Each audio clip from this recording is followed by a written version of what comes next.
from the get-go. Racial hatred and bigotry. Having blacks in USA suffered enough with no real reciprocity. Free the Jena 6. The Jena 6 became a cause, played out on the internet and on Black Talk Radio. Welcome back to the Michael Basin Show. This is the week I'm calling Journey to Jena. It's been blown out of proportion, but it's not all the media. Carl Smith is sheriff of LaSalle Parish.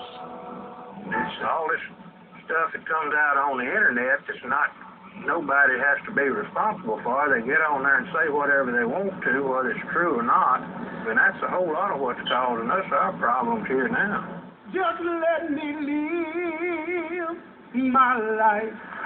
Since early summer, prominent black activists began arriving in Jena. Al Sharpton made 2 trips, and Jesse Jackson reflected back to the battles of almost 50 years ago. This situation has the gravity of a Selma type of faction. People around the nation are rallying to the Jena 6. Boys 15 to 17 years of age, arrested and prosecuted, some think persecuted. Not surprisingly, at least 3 presidential candidates voiced their support for Michael Bell and the protesters. Present-day discrimination happening in Jena, Louisiana. It's a Journey to Jena on the Michael Basin Show.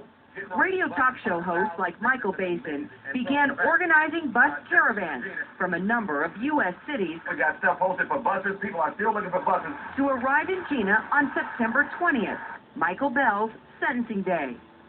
What is the message today? Enough is enough. I think that people are fully aware now. The reason why we're getting this response is because a lot of people of all races understand that there's a lot of unequal justice out here. And I think that we're ready for a change. We need a change. We have to have a change. And young blacks around the country reacted. Everybody else check in? Signing up for a chance to demonstrate and be a part of history. It is vitally important that we don't let the pressure up. I tell you this, you all today write a page in history. Every one of your commitments, all of your enthusiasm is a part of history this day. We're going to stand up for not just one young man, but 6 young men, and we're showing this country that we're not going to sit down. We're following in the footsteps of Dr. Martin Luther King, all of those that led to freedom marches in the past. Many people in Jena's white community were angered by the call to demonstrate. What's your message to those organizations? Stay out. Stay out.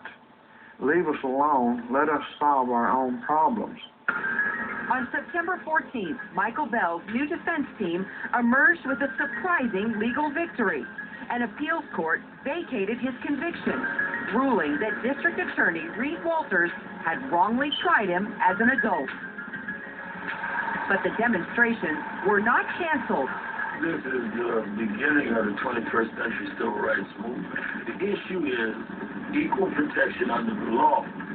These thousands of people that have come, it resonates with them because their nieces, their nephews, their sons and daughters are facing this. We must realize when the DA walks out in front of the courthouse yesterday, it's a 21st century version of them walking out in front of the courthouse 50 years ago when our fathers were marching. So our fathers faced Jim Crow.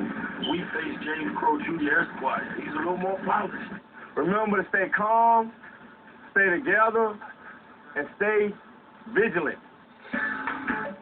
They would descend upon Jena for 2 reasons: to celebrate Bell's legal victory and to register their outrage. If the situation was reversed, I don't think a little white boy would be sitting in jail. I don't think so. That Reed Walters would not drop the case against the Jena 6.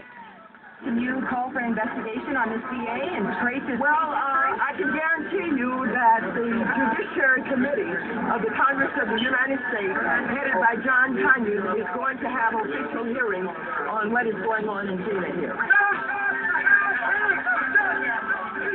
Just ahead, for one day, the nation focuses its attention on tiny Jena, Louisiana.